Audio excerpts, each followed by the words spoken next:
O PT e essa organização criminosa tá roubando em todos os aspectos que eles possam roubar, em todos os ministérios, em todas as ONGs, em todas as instituições. Tranquilo, eles não perdem um minuto de sono na hora de dormir, porque eles sabem, eles têm a convicção de que ninguém vai ser condenado. Afinal de contas, o STF tirou o líder do maior esquema de corrupção da história do mundo de dentro da cadeia e colocou ele e a gangue, né, na presidência do Brasil. O quanto os ministros do Supremo colocam de política em suas decisões apresentadas como jurídicas, ou o quanto o Supremo cada vez mais ocupa no debate nacional o espaço político que sempre coube ao Executivo e ao Legislativo. O Supremo parece não se importar, dobra a aposta e se consolida não só como o poder mais forte da República, mas também o mais político. Sejam bem-vindos, o meu nome é Bruno, deixe o seu like e inscreva-se no canal.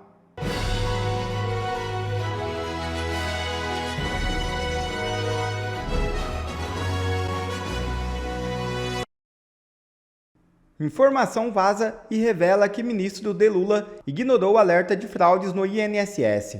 O ministro da Previdência Social, Carlos Lupe, foi informado ainda em junho de 2023 sobre o aumento de descontos indevidos em benefícios de aposentados, mas levou quase um ano para adotar providências. A informação foi revelada pela reportagem do Jornal Nacional da TV Globo neste sábado.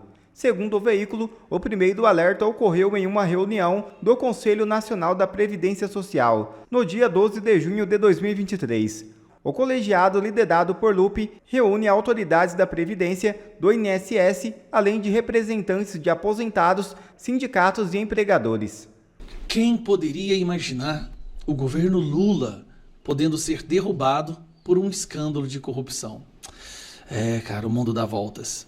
Esse buraco vai muito mais embaixo.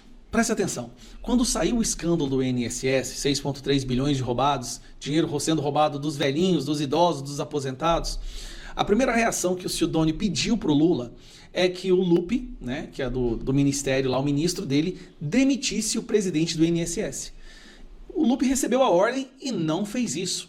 Ainda dá uma entrevista falando que é tudo de inteira responsabilidade dele. Aí ficou aquela pergunta, por que o ministro não demitiu o presidente do INSS imediatamente? Ele já havia sido afastado por ordem judicial. Por que ele não demitiu? E aí começam a surgir novas informações. O sindicato do irmão do Lula foi o sindicato que mais, né, foi beneficiado com esse roubo. E o Lupe havia sido alertado já há muito tempo sobre essas fraudes. Folha de São Paulo. Lupe foi alertado de denúncias sobre descontos em 2023, mostra ata de reunião.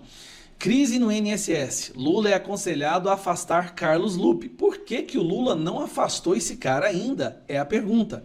Tem mais. Conselheira alertou Lupe em 2023 sobre denúncias de fraude no INSS. Né? A tal de Tônia Galete pediu discussão sobre início de irregularidades após descontos de aposentados. O tema só foi tratado 10 meses depois. Fica aquela pergunta. Por que, depois de um ano de denúncia, provas se sobrepondo, por que o Lupe não fez nada e por que o Lula não demitiu o Lupe ainda? A situação está tão absurda que o Jornal Nacional fez uma segunda matéria sobre isso. Dá uma olhada. Com exclusividade, há atas de reuniões que mostram que o ministro da Previdência, Carlos Lupe, foi alertado sobre o aumento de descontos não autorizados em aposentadorias. Mas levou quase um ano para tomar as primeiras providências. O Conselho Nacional da Previdência Social é presidido pelo ministro da Previdência e reúne a cúpula da pasta e do INSS, além de associações de aposentados, sindicatos e entidades patronais. O Conselho estabelece diretrizes, acompanha e avalia a gestão da Previdência. O esquema de fraudes pode ter desviado mais de 6 bilhões de reais de aposentadorias e pensões do INSS. Segundo as investigações, 11 associações são suspeitas de descontar valores de mensalidades dos aposentados sem a permissão deles. O primeiro alerta ao ministro da Previdência, Carlos Lupe, foi feito em uma reunião do Conselho no dia 12 de junho de 2023. De acordo com a ata, abertos os trabalhos, a conselheira Tônia Quase 2 anos atrás, tá? Galete relatou que havia solicitado a inclusão da discussão sobre os acordos de cooperação técnica, ACTs, das entidades que possuem desconto de mensalidade junto ao INSS, a qual não foi aprovada, uma vez que a pauta já estava elaborada. Lupe rejeitou o pedido por não estar na pauta. A conselheira reforçou a solicitação, tendo em vista as inúmeras denúncias feitas, pediu que fossem apresentadas a quantidade de entidades que possuem ACTs com o INSS, a curva de crescimento dos associados nos últimos 12 meses e uma proposta de regulamentação que trouxesse maior segurança aos trabalhadores, ao INSS e aos órgãos de controle. Ainda segundo a ata, Carlos Lupe registrou que a solicitação era relevante, porém não havia condições de fazê-la de imediato, visto que seria necessário realizar um levantamento mais preciso. O ministro, então, solicitou que o tema fosse pautado para a reunião do mês seguinte, em 27 de julho de 2023, o que mais uma vez não aconteceu. O Conselho optou por encaminhar outros assuntos. A primeira medida concreta do INSS para tentar frear os golpes só foi tomada em março de 2024, quando o órgão publicou novas regras para que as associações fizessem os descontos nas aposentadorias. Naquele momento, o assunto já era objeto de apuração da Controladoria Geral e do Tribunal de Contas da União. O Jornal Nacional analisou as atas das 23 reuniões do Conselho durante a gestão Lupe. Constatou que as fraudes só foram efetivamente pautadas e discutidas na reunião de abril do ano passado, 10 meses após o alerta. Uma auditoria da CGU mostra que o volume de descontos triplicou em menos de um ano, chegando a quase 250 milhões de reais por mês, exatamente no período em que o ministro Carlos Lupe não tomou medidas concretas, mesmo tendo sido alertado. Apesar dos alertas da conselheira e mesmo depois da inclusão das fraudes nas reuniões do Conselho, em abril do ano passado, os descontos com indícios de fraude só foram interrompidos nesta semana com a operação da Polícia Federal e da CGU. As associações suspeitas também só foram descredenciadas após a operação. Por mensagem, o ministro Carlos Lupe confirmou que o tema das fraudes foi apresentado no Conselho em junho de 2023 e afirmou que a partir de então o INSS começou a rever normas e a formular propostas de alterações nos sistemas da Previdência. Cara, esse povo tá roubando, mas tá roubando de um tanto. Meu Deus do céu. É muita roubalheira nesse governo. Muita. Eles voltaram sem o menor pudor. A minha opinião é a seguinte: o cara foi preso por corrupção, ele e toda a sua gangue foram descondenados. Qual que é a mensagem que você passa para essas pessoas? Olha, o STF descondenou esse pessoal, eles podem roubar à vontade. Um exemplo, o Collor, que foi um dos que menos roubou no período da Lava Jato, tá preso, enquanto a galera que roubou muito tá de boa, tá tranquilo. Não vai ser preso nunca mais. Agora eles sabem que eles podem roubar o quanto eles quiserem e nada vai acontecer. Pode soltar matéria no Jornal Nacional, pode virar notícia internacional. O PT e essa organização criminosa tá roubando em todos os aspectos que eles possam roubar, em todos os ministérios, em todas as ONGs, em todas as instituições. Tranquilo, eles não perdem um minuto de sono na hora de dormir, porque eles sabem, eles têm a convicção de que ninguém vai ser condenado.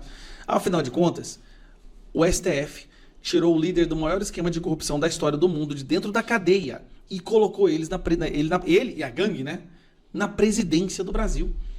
Você acha que eles têm medo de serem presos novamente? Não. Sai essa matéria no Jornal Nacional, 2 semanas todo mundo já esqueceu, porque o brasileiro é assim, e não vai acontecer nada. Agora o coitado do Collor lá, que roubou, um dos que menos que roubou lá na Lava Jato, vai pegar cadeia. O curioso, qual que é a diferença do Collor para todo o resto lá? O único que não fazia parte do grupo do Lula, do esquema da Lava Jato, era o Collor. Vai preso. Se tivesse dentro do esqueminha lá do Lula, da turminha, provavelmente agora ele estava senador novamente, né? Todos os bens sendo devolvidos para ele. Esse é o Brasil que a gente vive. É vergonhoso assistir isso, cara. É vergonhoso. Enquanto isso, Débora sendo condenada a 14 anos de prisão. Cara, só Deus mesmo para salvar esse país. Dá um desânimo às vezes, mas não vamos desistir não. Tá? Por que o Lula, o Sidoni e toda a sua facção criminosa estão tão desesperados com esse escândalo do INSS? Eu vou te explicar rapidamente. Primeiro, o Pix, que era apenas uma tentativa de roubar a população brasileira, foi um escândalo, como todo mundo já viu. E imagine agora onde se vai ficar comprovado que eles não estavam tentando roubar, eles roubavam velhinhos. Tentaram todas as narrativas, jogar a culpa para cima do Bolsonaro, que isso começou no governo Bolsonaro. Na verdade, isso começou lá no governo Dilma, com a Gleisi Hoffmann, que também teve que responder aí, quase foi presa, né? Só não foi presa porque o Renan Calheiros interferiu para o STF não condená-la e retirá-la do inquérito. O marido da Gleisi Hoffmann foi preso pelo mesmo motivo. Mas o que isso trouxe à tona? Primeiro que ninguém sabia quem era esse tal do irmão do Lula. De repente o Brasil inteiro sabe que o sindicato que mais recebeu desse dinheiro, que mais participou desse esquema de corrupção, foi o sindicato do irmão do Lula. Eu nunca tinha ouvido falar desse cara. E realmente eles são muito bons nisso, né? Eles cometem seus crimes de forma bem sorrateira, sem muito alarde. Os filhos do Lula ficaram milionários, os irmãos do Lula ficaram milionários. E aí, tentam de todas as formas jogar isso pra cima do Bolsonaro. Então, rapidamente, só pra mostrar. Esse aqui é o gráfico mostrando onde é que o negócio explodiu. O governo Bolsonaro, inclusive, criou uma lei para dificultar fraudes no INSS. Aí vai o governo Lula e consegue derrubar essa lei. E aqui está a explosão do esquema de fraudes. Ó, do ano, você vê que do governo Lula, a situação explodiu. Por quê? O irmão do Lula estava recebendo, né? Eles estavam querendo matar a fome deles. E aí, me aparece esse vídeo de uma entrevista do irmão do Lula, esse tal de Frei Chico, dando uma entrevista para a revista Fórum, onde ele explica exatamente qual é o plano da esquerda. Rapaz, eu gostei de ver isso aqui. O irmão do Lula até parece que não é tão burro assim, não. Dá uma olhada. O PT, ou quer dizer, o PT, não é que o PT, ou qualquer partido de esquerda que queira chegar ao poder um dia, ele tem que fazer uma programação, programar, um pé no chão. É uma programação. Eu ouvi direito, ele falou programação. Ele tem que fazer uma programação. Realmente, ele falou programação. Ele tem que programar. Programar. Ele realmente diz programar. Um pé no chão, sem alarde. E infiltrando militantes dentro dos órgãos públicos. Sabe que curioso, né? Mas foi isso que o PT fez. Infiltrou militantes dentro do STF, do STJ, do Ministério Público. É juiz, é promotor, procurador, essas coisas. E dentro dos militares também. E para que serve Força Armada? Eu defendo um regime que um dia não vai ter Força Armada, não vai ter nada. Rapaz, o cara tá fazendo, ele tá descrevendo como que se dá um golpe disfarçado. Esse sonho para milhar para frente, porque o chamado comunismo, ele não existe, não vai existir com facilidade, ele existe no setor tribal, algumas tribos indígenas que não tem chefe. E a produção é lá entre eles e tal. Né? Podemos chegar a essa sociedade sonhada, nessa utopia, é muito difícil chegar lá, mas melhorando ela, a sociedade, nós podemos melhorar. Eu acho que pode. Então você tem que ter essas pessoas que se conversam disso. Nós não podemos ter um pessoal altamente conservador, estúpido, ignorante, que não... Rapaz, é importante. Hoje está acontecendo no planeta Terra hoje. Esse é o irmão do Lula dizendo como que se dá um golpe. Né? Você tem que infiltrar militantes nos órgãos públicos. Mas o PT fez isso. Hoje nós temos basicamente a maioria dos membros dos órgãos públicos no Brasil são militantes de esquerda. O STF então nem se fala. Mas o curioso, ninguém sabia desse cara. Olha como que o Lula consegue fazer. Uma pessoa que a imprensa já deveria estar falando dele há muito tempo, afinal de contas é o irmão do presidente à frente de um sindicato dos aposentados e pensionistas que estava roubando sem parar. Ah, mas não sabia. O Lupe foi avisado e mesmo assim o negócio quintuplicou a quantidade de dinheiro que estava sendo roubado. E por que a imprensa não falou nisso antes? Imagine se fosse o irmão do Bolsonaro à frente do sindicato que estava pegando ali mais de 100 milhões por ano de aposentado. Será que a imprensa ia deixar passar? Eu acho muito difícil. Bom, o medo desse governo agora é a CPI, que já está com, acho que 140 assinaturas. Uma CPI sendo instaurada, aí vai dar um problema muito sério para esse pessoal, porque daí nós vamos chamar justamente o irmão do Lula, onde nós vamos chamar todos os membros desses sindicatos que estavam roubando. Então, eles estão desesperados muito mais do que durante o PIX. O PIX, eles tentaram roubar. Agora, eles roubaram e vão ter que pagar. É isso que dá, deixar o criminoso voltar para a cena do crime. Nem a CNN perdoa o STF. Um jornalista da emissora conseguiu, em menos de um minutinho, listar uma relação impressionante de atos que o Supremo fez em apenas 72 horas. E esses atos resumem tudo o que a corte tem feito de errado e mais. Ele detonou os ministros falando a verdade. Eles são políticos e eles não se importam mais em esconder isso. Eu já vou te mostrar o vídeo, segura aí. Essa última semana marcou um dos momentos em que o STF passou dos limites, não uma, não duas, não 3 vezes, mas várias vezes. Olha, não é novidade que o STF passa dos limites. Isso, na verdade, se tornou a regra e não a exceção. Mas esta última semana o STF foi além. E em questão de 72 horas, 72 horinhas, os ministros fizeram tantos, mas tantos abusos de uma vez que o jornalista Caio Junqueira, da CNN, ele detonou. Ele foi ao vivo para criticar o Supremo e fazer vários questionamentos. Assiste aqui comigo esse vídeo de só 50 segundinhos, olha aí. O Supremo mostrou essa semana que pretende continuar sendo o poder mais forte da República. Em menos de 72 horas, a Corte avançou sobre o núcleo 2 da trama golpista, ajudou a enterrar o projeto de anistia no Congresso, intimou um ex-presidente da República dentro do hospital, prendeu outro ex-presidente por corrupção e condenou a 14 anos de prisão, um símbolo do 8 de janeiro. Todos os casos tiveram, obviamente, um grande impacto político e também questionamentos jurídicos. Por exemplo, o quanto os ministros do Supremo colocam de política em suas decisões apresentadas como jurídicas ou o quanto o Supremo cada vez mais ocupa no debate nacional o espaço político que sempre coube ao Executivo e ao Legislativo. O Supremo parece não se importar, dobra a aposta e se consolida não só como o poder mais forte da República, mas também o mais político. E aí, o que vocês acharam, gente? Como sempre, O Supremo mostrou... é uma manifestação aí tímida, muito tímida, para o que a imprensa de fato deveria fazer diante do STF que viola tanto e tanto a Constituição e a lei. Mas na situação atual, é algo que a gente tem que comemorar, tem que destacar, porque não é todo dia que a gente vê manifestações como essa na imprensa. E nós temos que reconhecer os jornalistas que fazem essas críticas para que mais vozes se ergam, se levantem contra os abusos do STF. Ele falou 50 segundos, mas ele poderia ter falado 50 horas, 50 dias. Mas 50 segundos foi o suficiente para gerar o impacto e deixar uma mensagem forte. Como ele disse, em menos de 72 horas, o STF recebeu a denúncia sobre o núcleo 2 da trama golpista, com todos os novos abusos que a gente viu nesse caso nessa semana, como a proibição de filmar ou de tirar fotos do Felipe Martins. E mais, proibição de as pessoas entrarem ali no recinto com celulares. Olha, gente, se alguém tirasse foto do Felipe Martins, ele ia preso.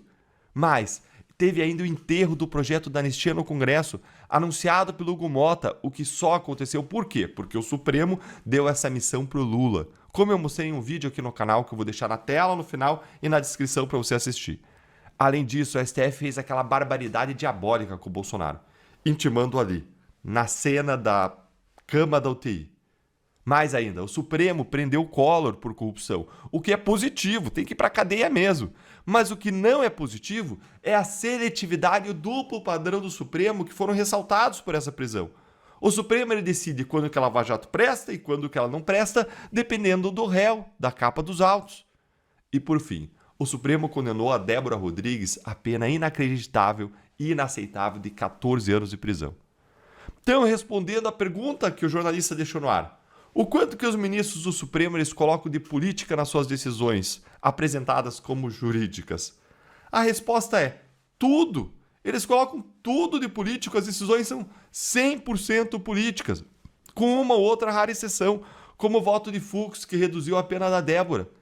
É só ver como os ministros do STF estavam na imprensa esses dias, esses últimos 2 meses, dizendo que eles mesmos iam revisar as penas dos réus do 8 de janeiro, eles iam baixar as penas em troca do Congresso, deixar de lado essa questão aí, essa conversa de anistia. Até o Temer apareceu, olha aí, ó. Até o Temer apareceu defendendo o Moraes, dizendo que isso ia acontecer, as penas iam ser baixadas. Olha aí, ó. Alexandre de Moraes cumprirá papel de pacificação, diz Temer sobre redução das penas 8 de janeiro. E chama ainda Moraes de moderado. Moderado, sensível. Gente, em que mundo, em que planeta o Temer vive? De onde ele veio? Que ele perdeu os últimos anos do país. Ele não acompanhou as notícias, certamente ele não sabe tudo o que aconteceu, né? É mera coincidência ter sido ele que escolheu Alexandre de Moraes para o STF, gente. Mas o que de fato aconteceu aí, na primeira oportunidade que os ministros tiveram depois de falarem que iam reduzir as penas? O que aconteceu? Na chance que eles tiveram de provar o que eles disseram, que eles iam reduzir as penas, que foi o julgamento da Débora Rodrigues, o que eles decidiram? Aí eles formaram a maioria para condenar a Débora, jogar ela numa prisão em 14 anos. 14 anos de prisão. Esse papinho de que o STF resolveria 8 de janeiro foi só conversa para boi dormir. Foi para inglês ver. Foi para tentar esvaziar a anistia, como eu já tinha antecipado aqui no canal. Ó, quem me acompanha aqui já vai sabendo o que está acontecendo, então não deixa de acionar o sininho aqui embaixo para você não perder nossos vídeos. Como eles conseguiram que o Mota enterrasse o projeto, forçando o Lula a forçar o Mota, eles logo mostraram a sua verdadeira face e condenaram a Débora a essa pena monstruosa. Gente, nada de bom vai vir ali do Supremo. No final, o jornalista ele disse tudo. Eles não se importam, eles dobram a aposta. Eles são o poder mais forte de todos da nossa república e o mais político. Com o executivo, eles estão em lua de mel. Com o legislativo, eles contam com o rabo preso e a covardia dos senadores. Para você que me pergunta nos comentários qual é a solução para isso, só tem uma. É impeachment constitucional de ministro do STF. Isso é a única coisa que vai fazer eles voltarem para o seu quadrado. E não tem impeachment sem 54 senadores, no mínimo, no ano que vem.